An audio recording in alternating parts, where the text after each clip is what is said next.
The More Show is in partnership with Ozark Mountain Publishing, taking readers beyond the unexplained.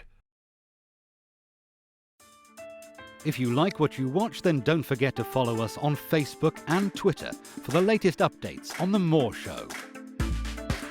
Remember to subscribe to our YouTube channel for new weekly television and radio shows.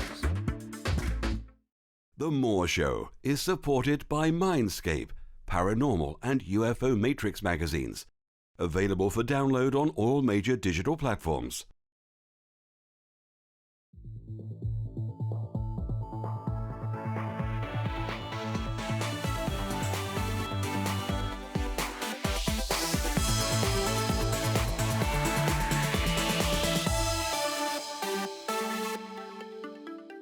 The comments and views expressed on The More Show are those of the people that make them and do not necessarily reflect the view of Kevin Moore, The More Show, or this radio station and its affiliate or sponsors. This show is for entertainment purposes only. Broadcasting from the UK and across the world on TV, radio and online. I bid you all good morning, good afternoon, good evening, wherever you may be in all the world's time zones. This is The More Show, and I'm your host, Kevin Moore. For the next hour, I'll be covering subjects that will open up your mind and provide you with information you may have never heard before. On today's show, I'm joined with DeBord, who began studying and interpreting dreams 2 decades ago and is now on one of his personal dreams with the publication of Dreams 123, Remember, Interpret and Live Your Dreams, a groundbreaking book that makes dreams understandable for everyone and shows how they can be used for your benefit. Now, DeBord's publishing career began 25 years ago. He has worked in newspaper, radio, and television journalism, and is the author of a novel, Something Coming, a New Age thriller. He currently lives in Arizona and interprets dreams as a moderator at Reddit Dreams, where he is known as RadOwl. DeBord, welcome to the show. Thank you, Kevin. It's great to be here.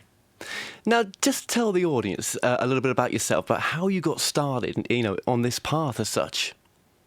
Well, it is kind of unusual to be a dream interpreter or dream expert. It's not something that you look up in the book of possible careers and decide, hey, that's what I'm going to do.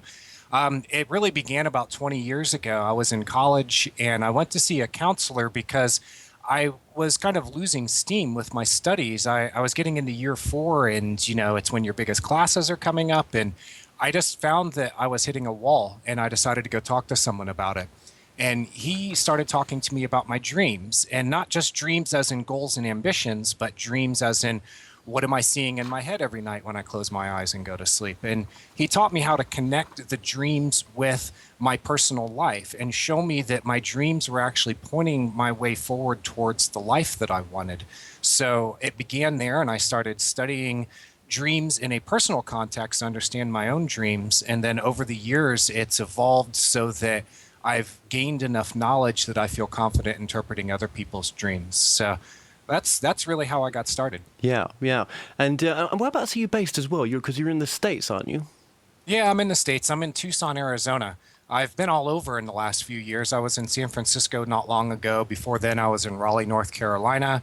I've been in Madison, Wisconsin, Cincinnati, Ohio. So I've really kind of hopscotched all over the country. Yeah. So this book's really, taking you to places and obviously introduced you to a whole different audience. It really has, and it's opened up a lot of opportunities and given me the opportunity to teach something that is very close and personal to me. And now I'm seeing it grow organically on its own because people have been coming to the website where I moderate who've read the book, and then they come and they start interpreting dreams based off of what they've read in the book. And I've been floored with how accurate they are. I've created something that now has a life of its own. That's incredible. It's incredible. So, why don't we remember our dreams? There's a few dreams that I do remember, but, most days I wake up and think, I wonder what I was dreaming last night.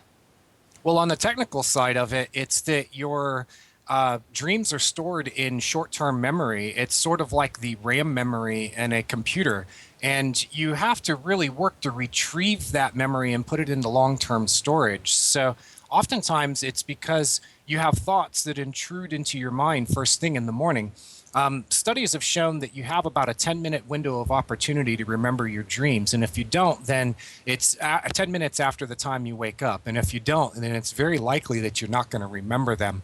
So you've got to take those first few moments when you wake up to think about what you were just dreaming and just keep your mind clear. Don't think about what you have to do. You know, many of us start the day at a run. You've got to be to work, or you got to get the kids to school, or all of the above, you know? So you've got this morning routine that doesn't include taking 5 or 10 minutes to sit quietly, think about your dreams. Don't stir, stay in the same position. If you need to get up and use the bathroom, that's fine, but go right back to bed, put your head back on the pillow, because it's a physical cue that'll help you to remember your dreams.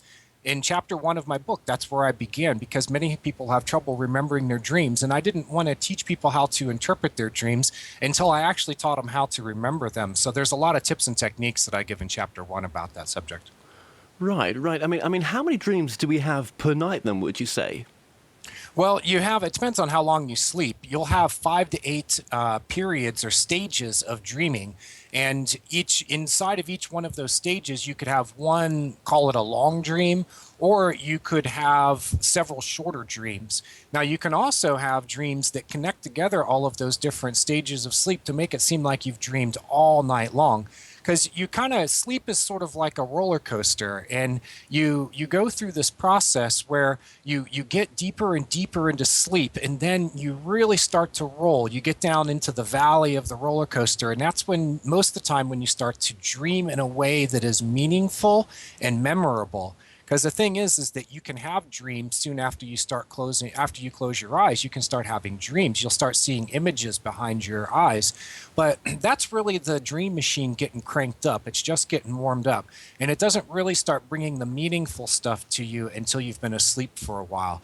So 5 to 8 stages of dreaming could lead to, I think I've had as many as 8 to 10 dreams that I've been able to remember at least parts of in one night.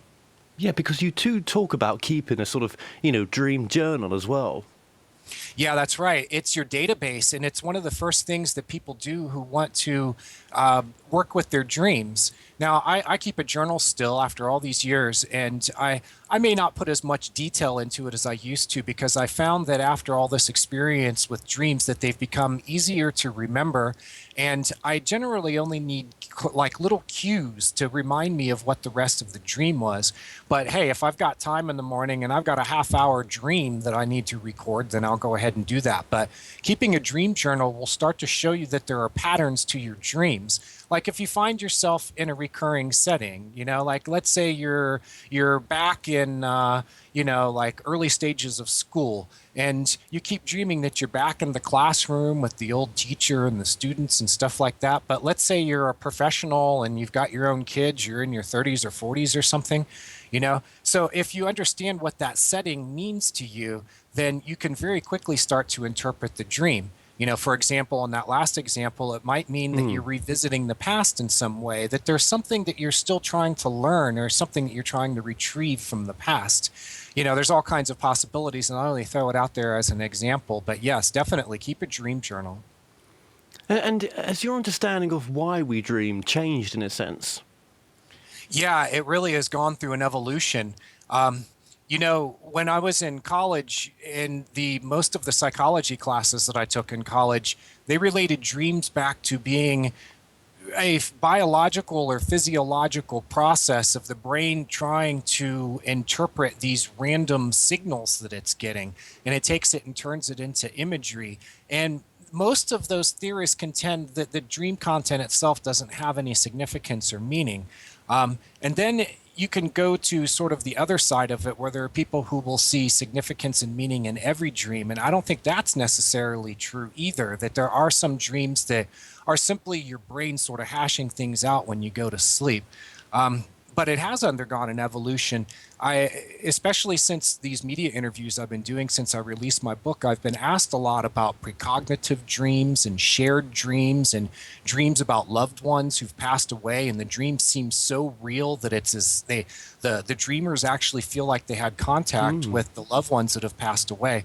So I'm taking these subjects and running with it. And I'm finding in my research that there's actually a lot of good science out there that shows that the dream world is almost like a hologram, and that it connects in with our world and our consciousness and even our universe in ways that are mysterious and not well understood. But there's a lot of tantalizing clues that dreams are actually in a way tied in with the process of creating the future.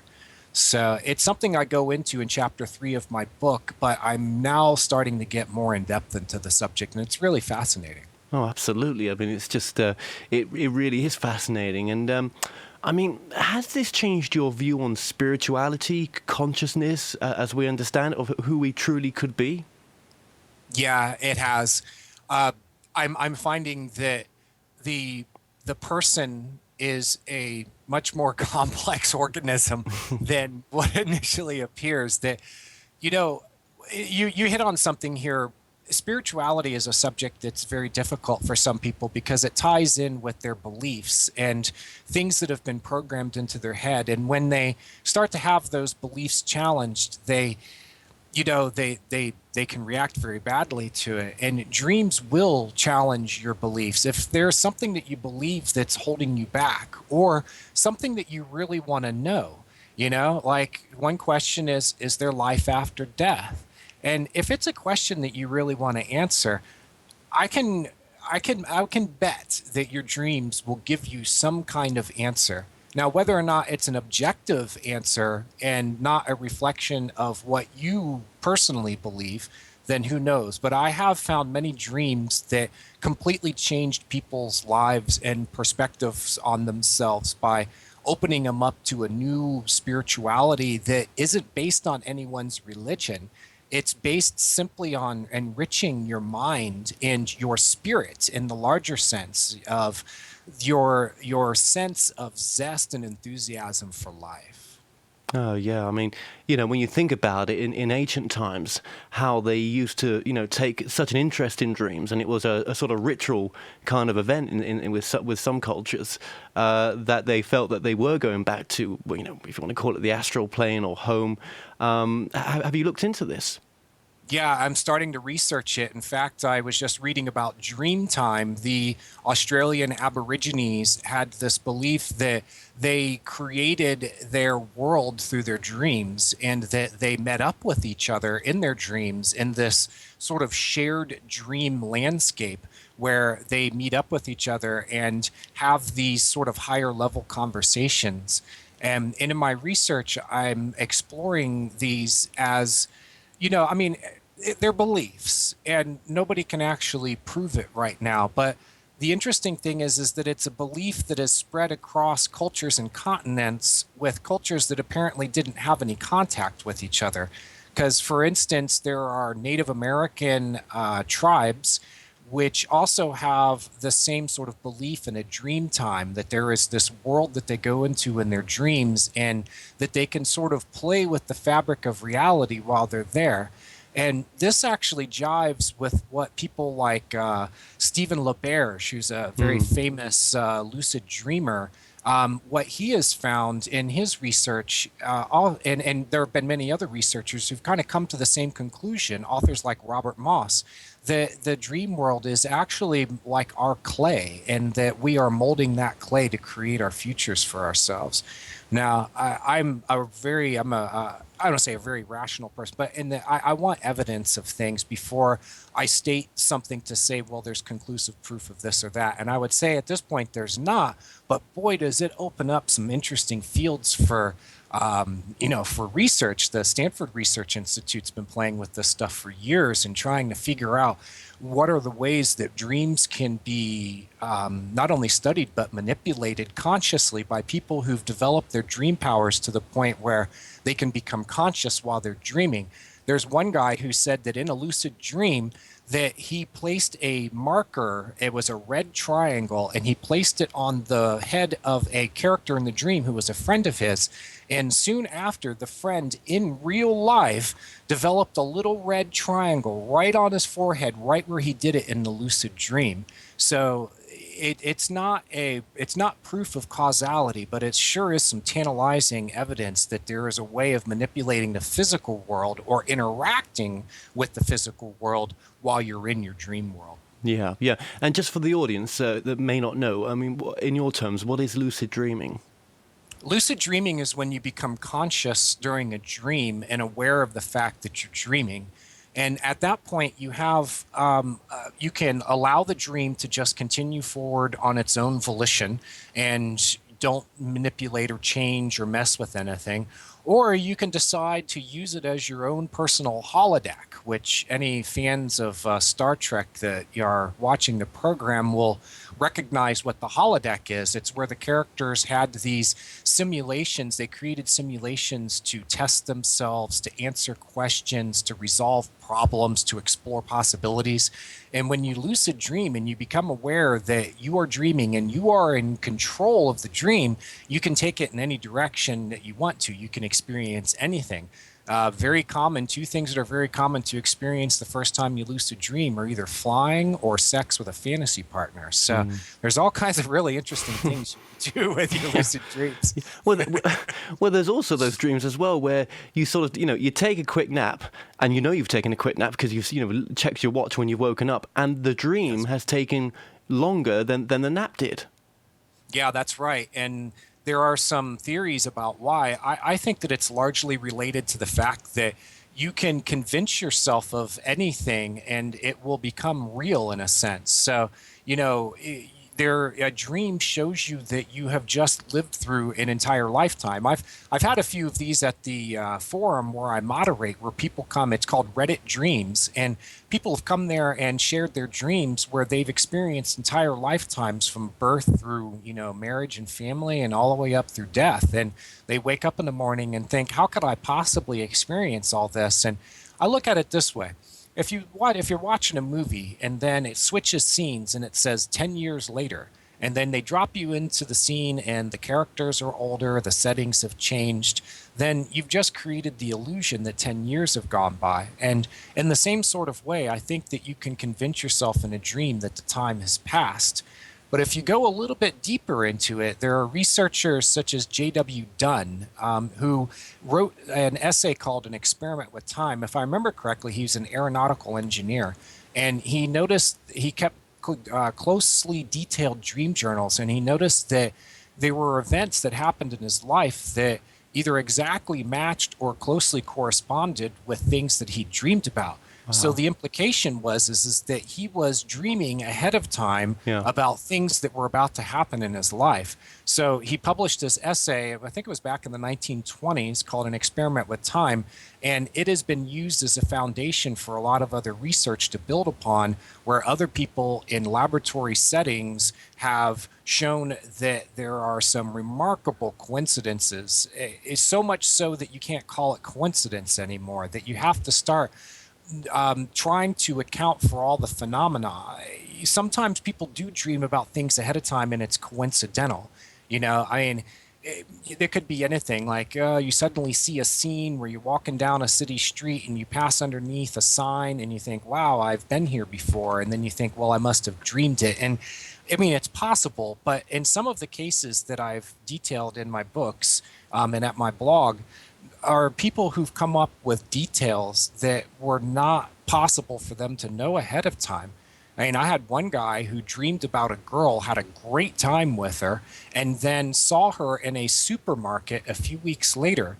He remembered her name from the dream, but had never met the person before. And before he's even thinking about it, he says her name out loud, thinking that she's not going to turn around, that it has to be a different person. Well, she turns around and comes up to him, and they have the "do I know you" conversation.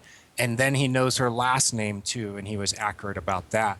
So those two went on to get to know each other, and it turned out that he knew a lot of details about her. Like she'd had an injury months before that hospitalized her, but she was fully recovered, and there was no outward sign that she'd been injured. But he said that in the dream that she had told her about the injury, and as an experiment, he asked her some open-ended questions like, "Hey, have you been in the hospital lately?" And it turned out she had. She explained why, and it was exactly what he had dreamed. So there's some really fascinating stuff out there. Gosh, that's incredible. Well, you know what? After the break, we'll just get a little bit more into that story as well. We've got so much more to cover, Okay. so stay tuned and we'll be right back. The Moore Show is in partnership with Ozark Mountain Publishing, taking readers beyond the unexplained. Visit themoreshow.co.uk/shop to purchase products and services from your favourite past guests.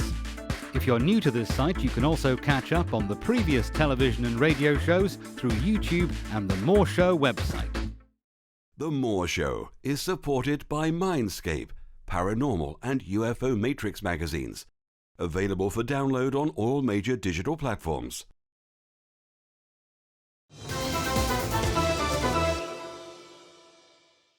The comments and views expressed on The Moore Show are those of the people that make them and do not necessarily reflect the view of Kevin Moore, The Moore Show, or this radio station and its affiliate or sponsors. This show is for entertainment purposes only.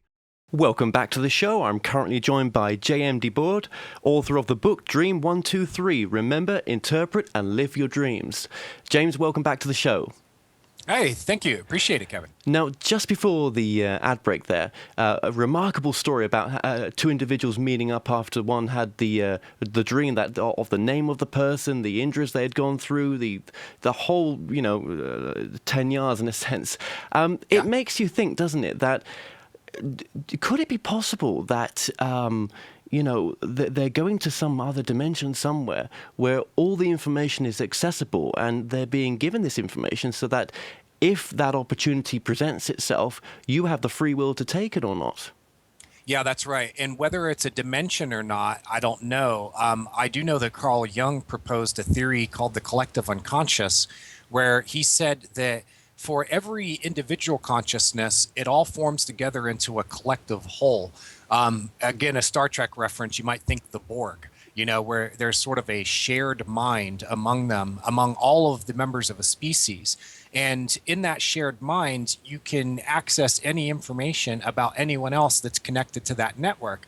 Another analogy might be, I'm sitting here on a computer talking to you that is going through central servers that connect together thousands or more computers together.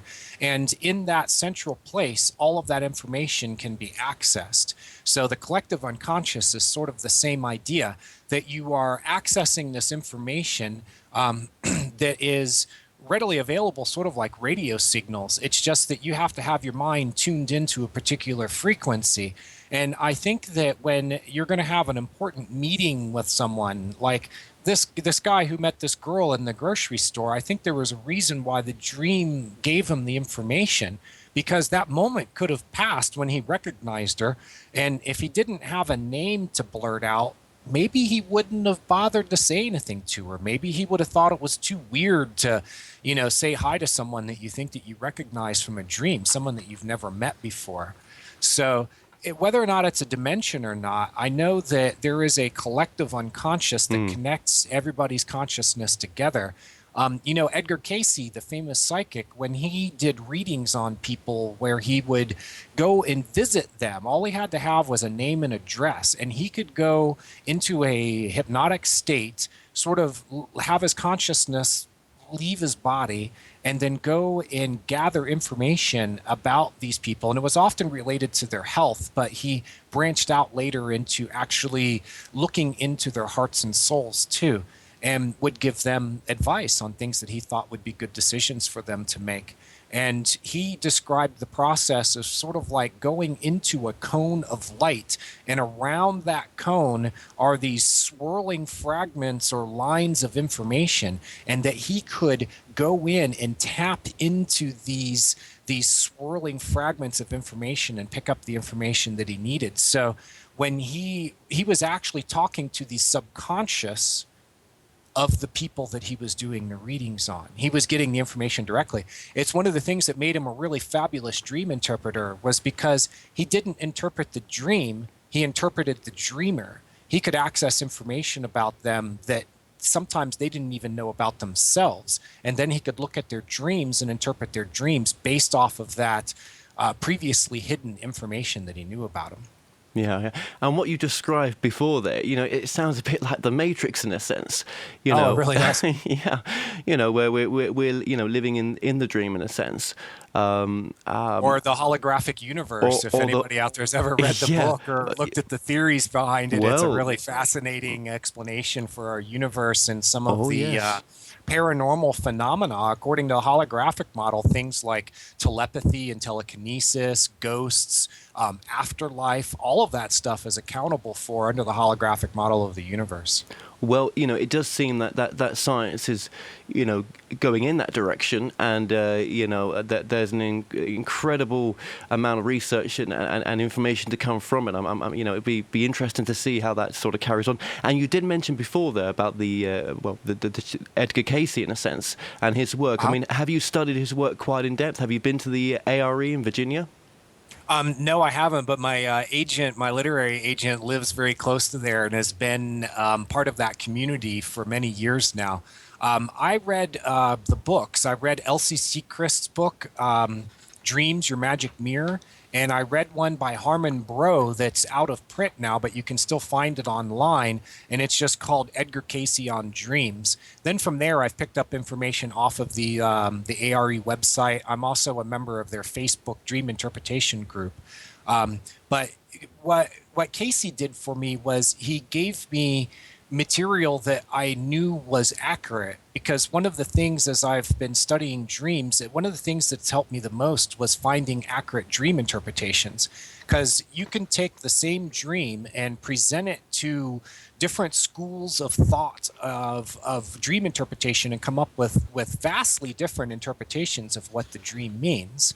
Now, only you know what your dreams mean, because you make them up in your head. I mean, even though you're not aware of it, you're actually making up the story in your dream, and somewhere deep down in your mind you actually know what it means. But for me, finding Edgar Cayce, I had no idea that he interpreted dreams until I ran across a book. I was moving into a new house, and Edgar Cayce's On Dreams was left behind by the old owners of the house. You couldn't make it up, could you?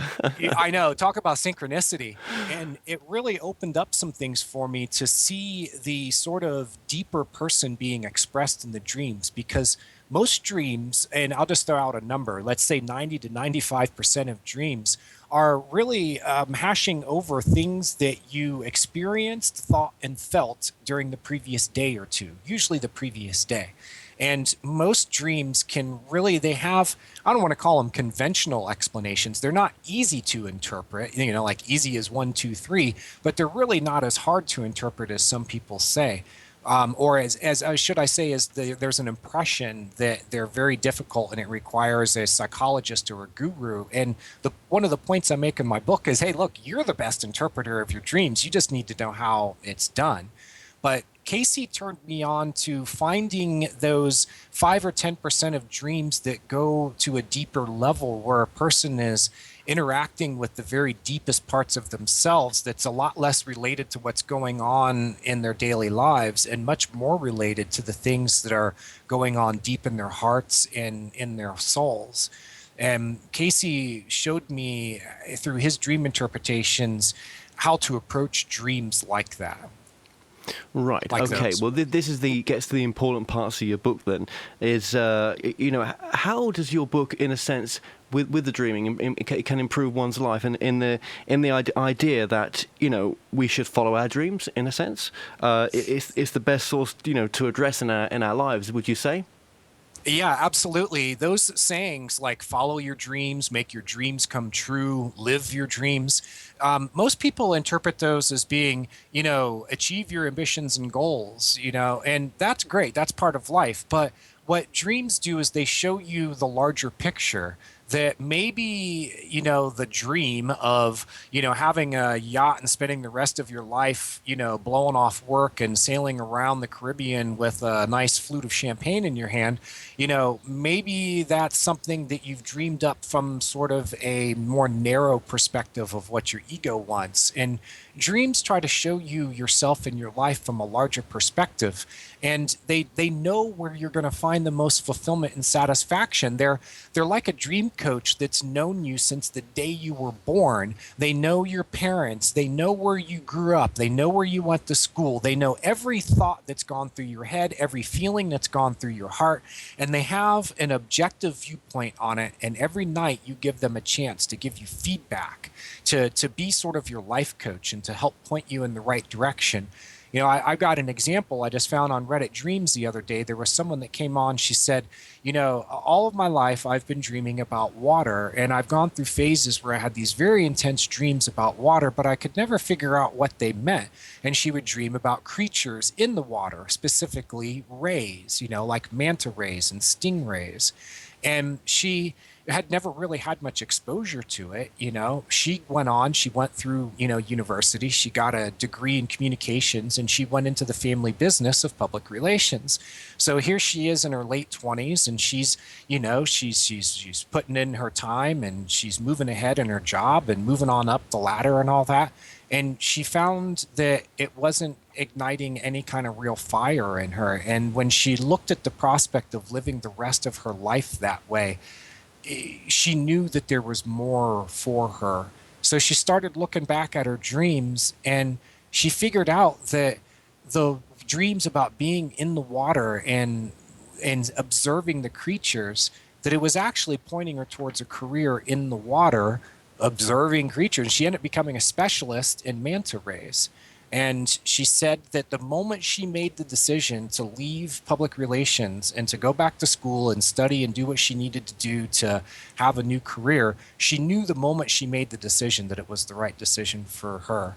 And I think that everybody has this dream coach. It's just, do you understand what the dream coach is saying? Because the language of dreams is symbolism, and most people don't understand that. It's like listening to someone speak a foreign language. You know that they're communicating, you know that they're talking a language, but you don't understand a word they're saying. And that's sort of like when you don't understand what dream language is and you don't understand symbolism, then all you're looking at are you're only hearing the sounds, you're not understanding the words. So that's what my book teaches. Is how to understand the words. Oh, yeah. And I want to get into the symbolism just a bit later on. Okay. I mean, obviously, with a dream, you can tell whether a dream, is an inspiring dream or not, or whether it's just a sort of regular dream, with the symbolism in there. I mean, some dreams you have can be ultimately inspiring. Yes. And I mean, the funny thing was, I was watching a documentary on the film The Terminator just a few days ago, and what a great film. And James Cameron in there mentioned that the idea for The Terminator came from an actual dream he had the night before.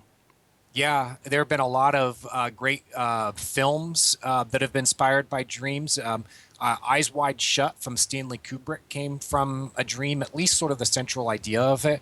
The story Misery, Stephen King was the first author to wrestle with a psychotic, fan who ties him up. Actually, in his dream, it's a lot more graphic. She tied him up and fed him to the pigs, and he ended up using it as he ended up using the basics of what happened in the dream as the plot that turned into Misery. Here's one I ran across the other day. Larry Page is the co-founder of Google, and he said that the inspiration for Google came to him in a dream. Nobody had thought at that point, when he was a grad student doing research, I think at Stanford, that you could download the entire internet and index it for search. And he got the idea from a dream and then went out and did it and invented Google, there have been a lot of other examples. The sewing machine was invented by, somebody had a dream and they were working on a problem with it, and they saw these natives surrounding him. It was Elias Howe, and the natives were thrusting spears at him. And what he noticed was that there were these eyelets on the tips of the spears. And until that point, people were trying to figure out how to create a sewing machine with the eyelets for the thread up at the top of the needle instead of down at the sharp end on the bottom. And by having that dream, it resolved the problem, the design problem for him. The examples of this go on and on. There's a famous Indian mathematician, and if I attempted his name, I would just absolutely mangle it. So I'm not going to do it. But he would see this hand write on a chalkboard the equations and proofs and stuff that he was working on, and he got the information directly from his dreams. They actually solved some of the highest level math that's ever been attempted. He was actually doing it through his dreams. Einstein had a very rich dream life, and he had a dream, as I remember correctly, he was a teenager, that ended up, by him pondering that dream, it ended up leading to him making the discoveries of the theories of relativity and some of the other stuff that he came up with that had absolutely changed physics. So the examples go on and on. So it really does behoove you to listen to your dreams and understand them.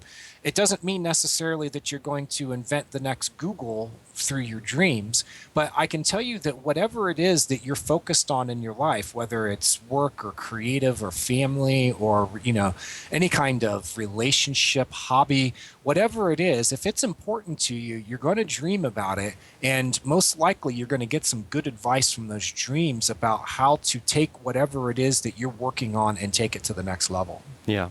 And isn't it amazing that some of these inventions in the world, or ideas, people from different parts of the world at the same time come up with the same idea, and mostly, or some, from their dream state as well.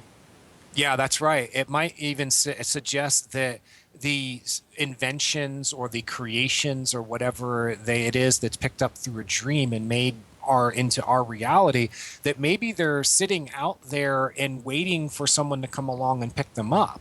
That it's not necessarily specific for one person to, like Larry Page. It could have been somebody else that came up with the idea first, who had a dream and said, hey, I can index the internet and create a search engine that's so much better than anything else that's out there right now.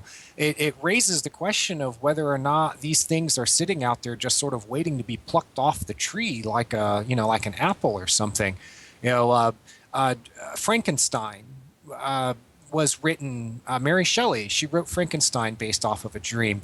Also, the Dr. Jekyll and Mr. Hyde, Stevenson, he wrote that based off of a dream.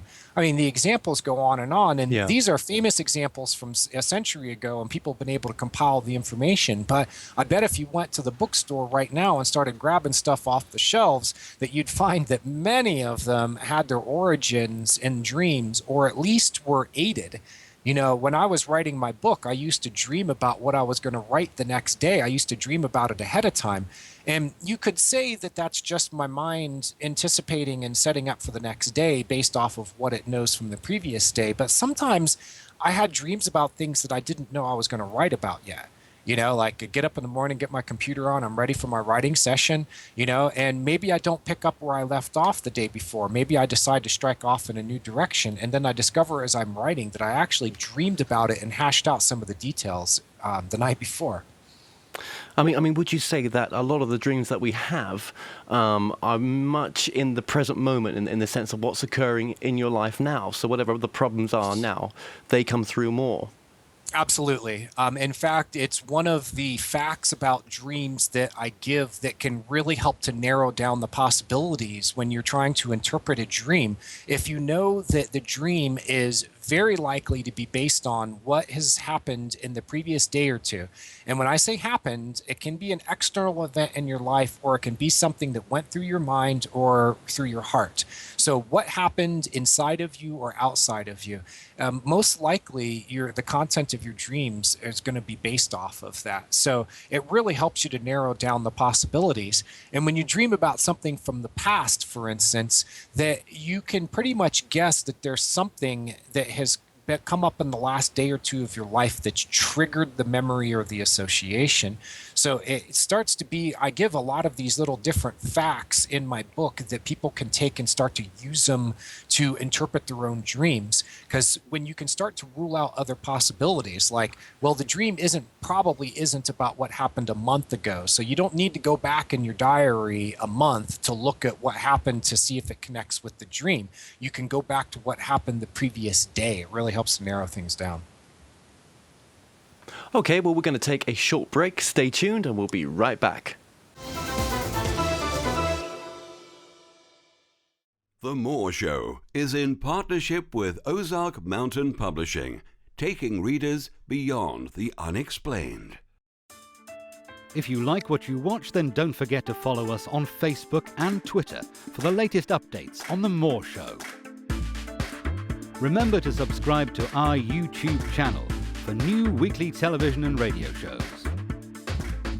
The Moore Show is supported by Mindscape, Paranormal and UFO Matrix magazines, available for download on all major digital platforms.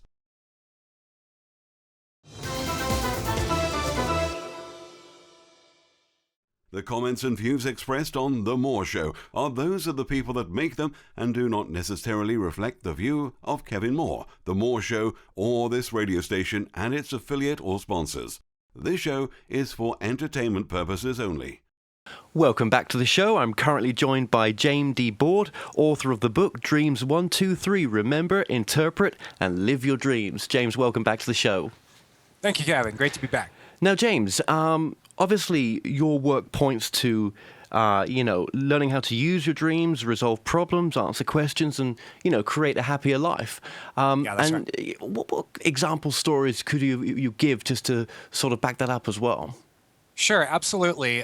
Somebody that has read my book and might be listening right now, she came to Reddit Dreams with these really dramatic and powerful dreams. She had just she'd gone off to study, and she found herself in a situation where she had to move back home. She moves back home. She doesn't have a car, and she's now kind of under the thumb of her mom again. Her mom is very well-intentioned and well-meaning, but one of these domineering mothers who can change your entire mood and way of looking at the world with one word. She knows the weak spots or soft spots in her children, and she's not shy about pressing those buttons.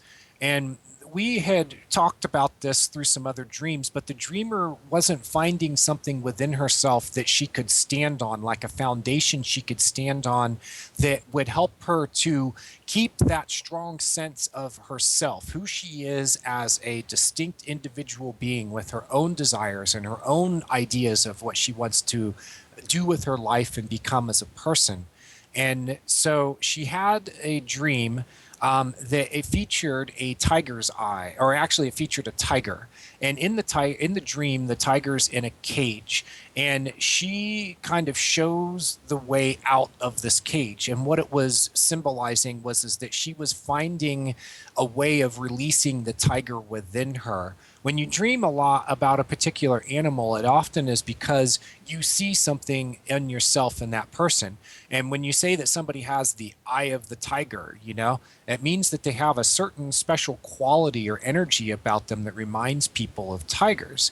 And so what I suggested to her was to take that dream and materialize it in some way, meaning put something in her environment that reminded her of the dream, and that the dream told her that inside of herself she's a tiger, but it's a tiger that's in a cage, and that kind of gives her marching orders. Now she needs to get this tiger out of its cage.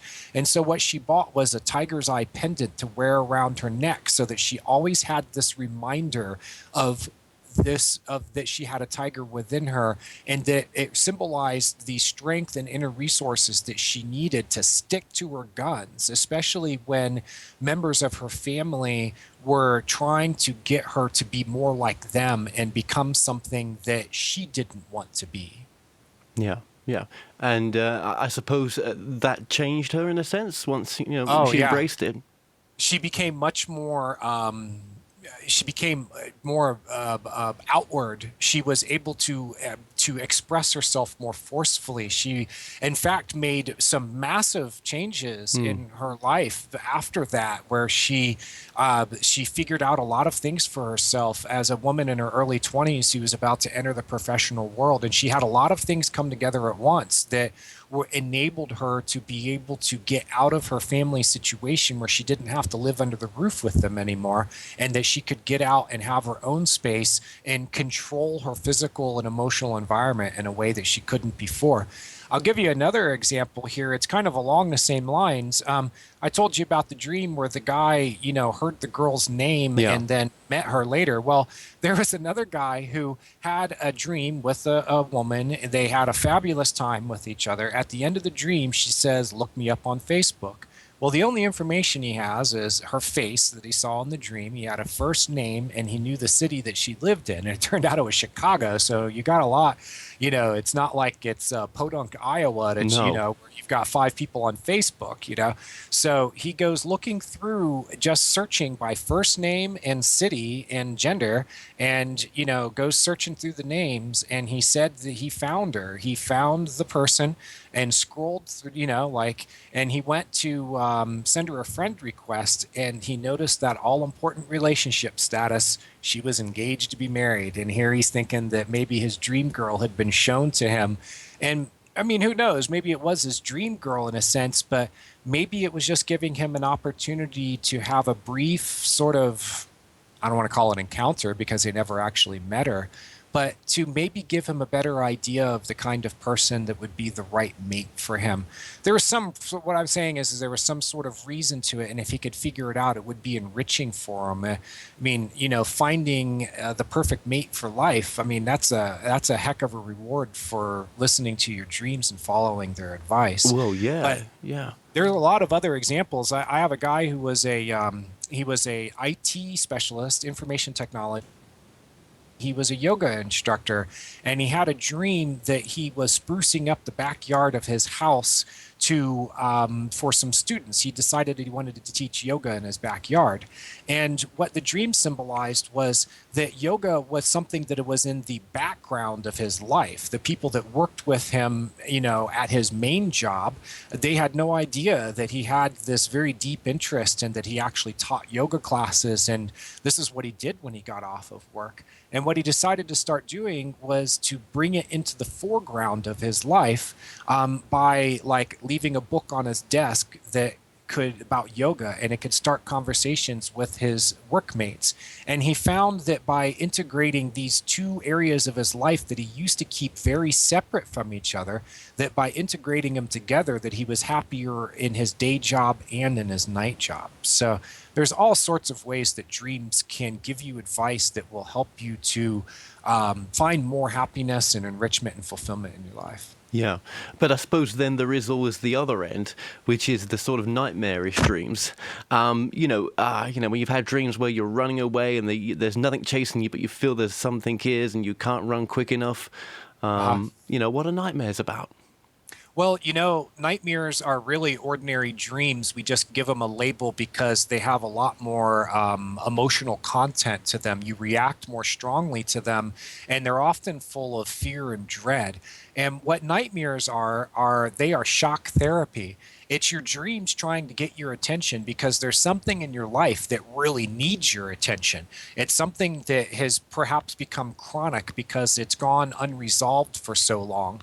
Or it could be something that's very urgent that you need to know about. But here's the thing about nightmares is often what makes the content of a nightmare nightmarish is your reaction to it.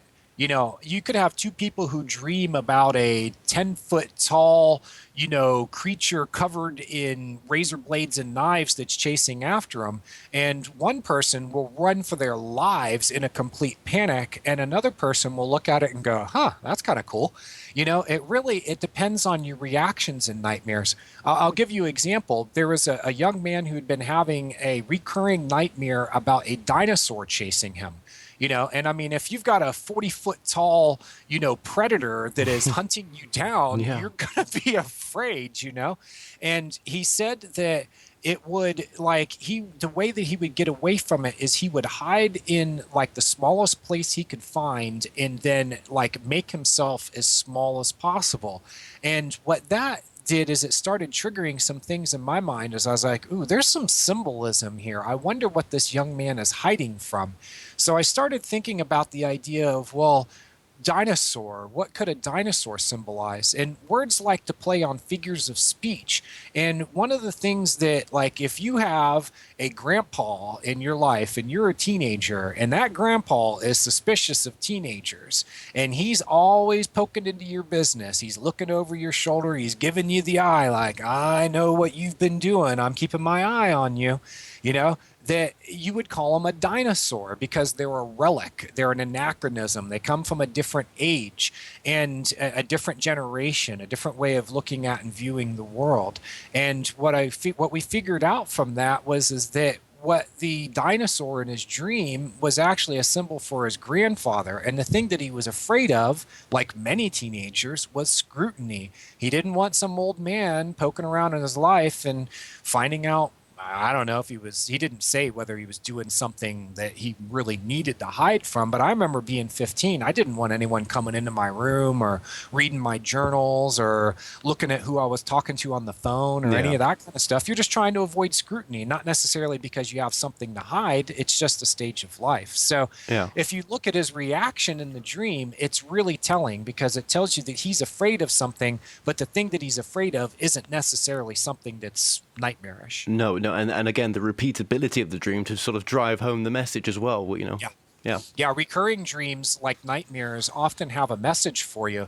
They can be based off of things that happen on a daily basis or on a recurring basis in your life, like going to work or school, taking a shower, driving in the city, whatever it is that is a daily part of your life, or at least is a recurring part. You're very likely to dream about that stuff. But oftentimes the stories are exactly the same. It's not just a repeating setting or repeating characters or actions. The entire dreams will repeat exactly or very close to exactly. And what it's doing is it's sort of like a choose your own adventure. It was the series of books where you could make decisions about where the plot went to, flip to the page, and then the story picks up from there. Well, your dream is sort of doing that for you. It's giving you a chance to make decisions that are going to help the dream story to move forward. There's probably something there that would be helpful for you to be aware of. It could be something to be aware of about yourself or about what's going on in your life, at your work, at your school, or going on with people who are close to you or important in your life. Your dreams are full of information like that.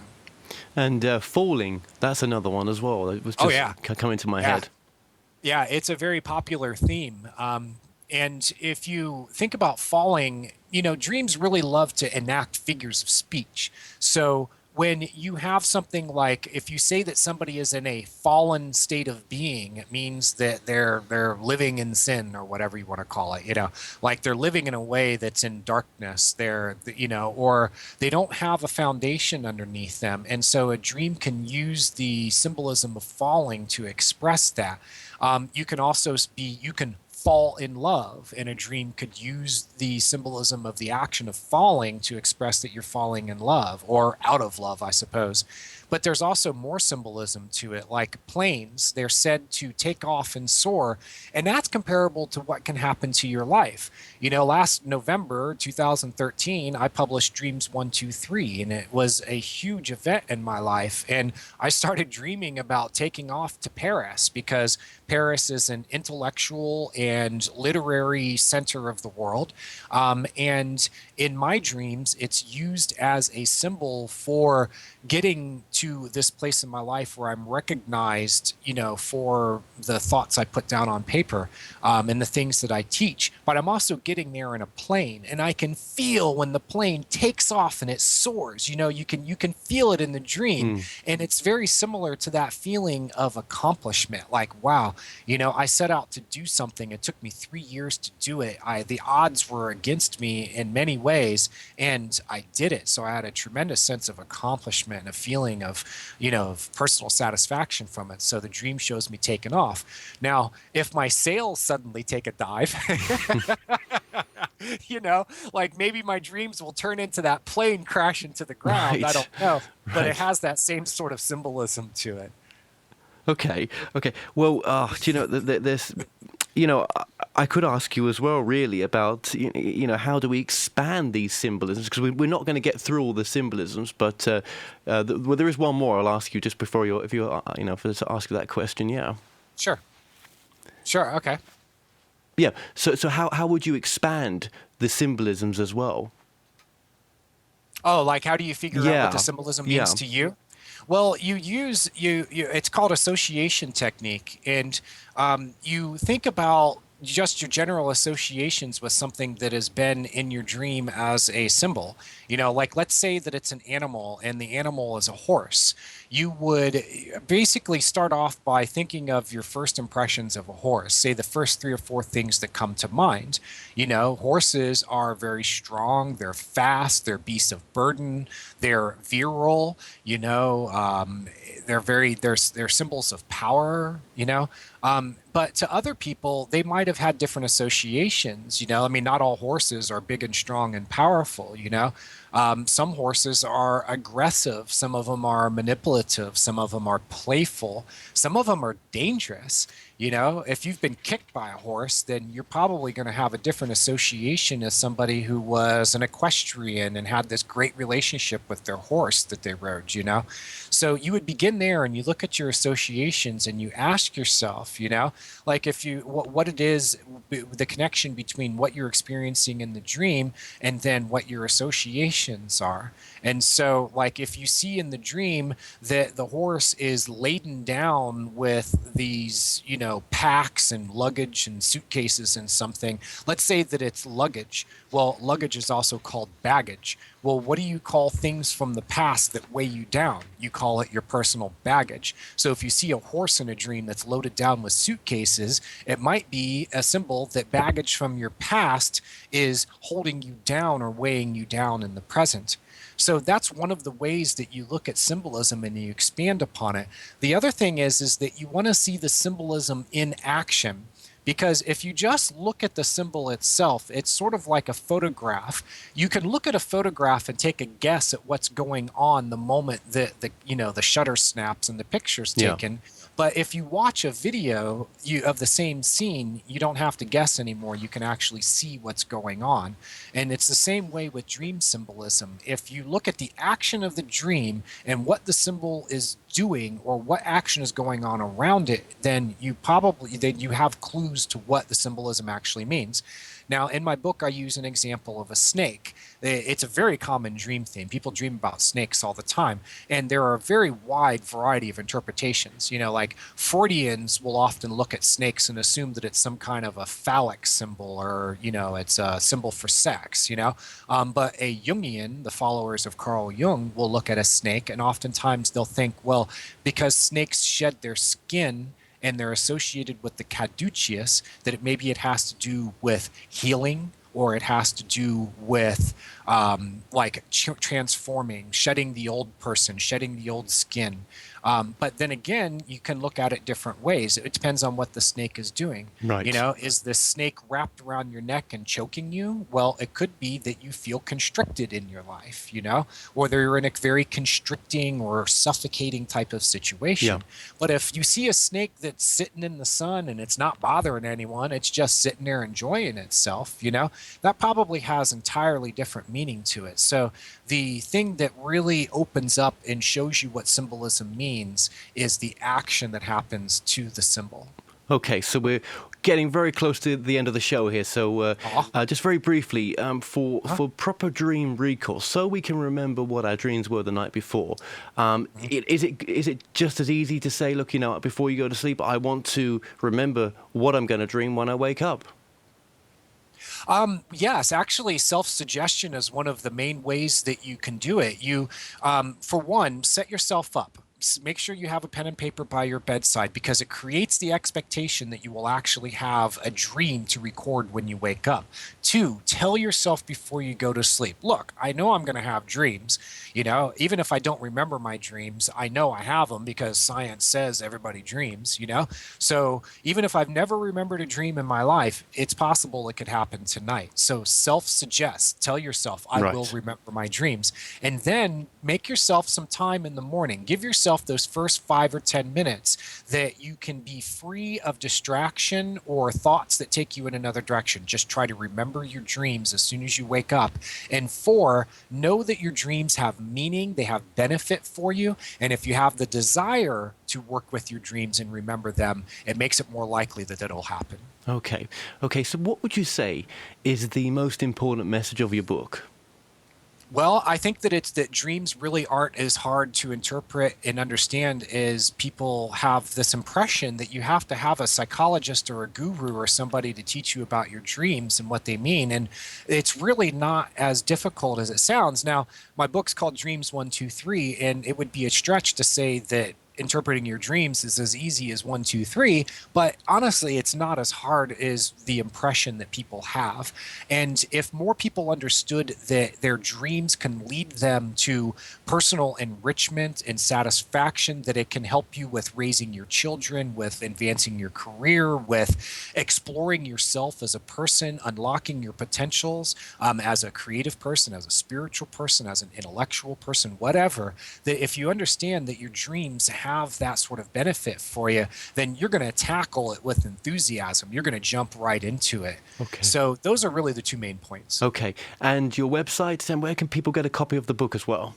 Sure. The book's been out since November, and it's on Amazon for your listeners and viewers in the UK. It should be on Amazon UK. Also, Books is known as an international source for books. You can go to Barnes & Noble. I know it's on there. It's been in bookstores, but I don't think it's been shipped internationally yet. And then you can go to dreams1-2-3.com. That's the website for the book, and it gives you an overview of how I interpret dreams and what you're going to find in the book.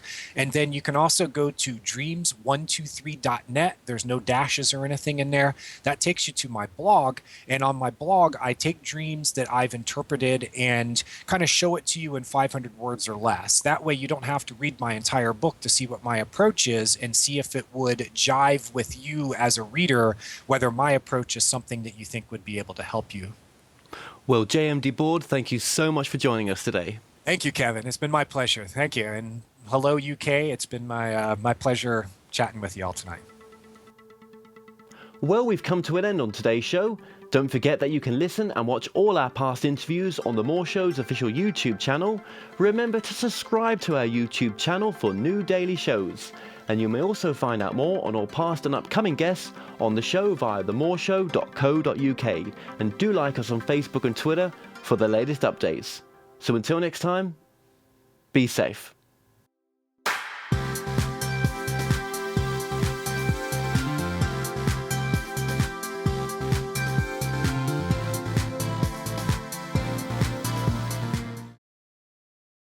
The More Show is in partnership with Ozark Mountain Publishing, taking readers beyond the unexplained. If you like what you watch, then don't forget to follow us on Facebook and Twitter for the latest updates on The More Show. Remember to subscribe to our YouTube channel for new weekly television and radio shows. The More Show is supported by Mindscape, Paranormal and UFO Matrix magazines, available for download on all major digital platforms.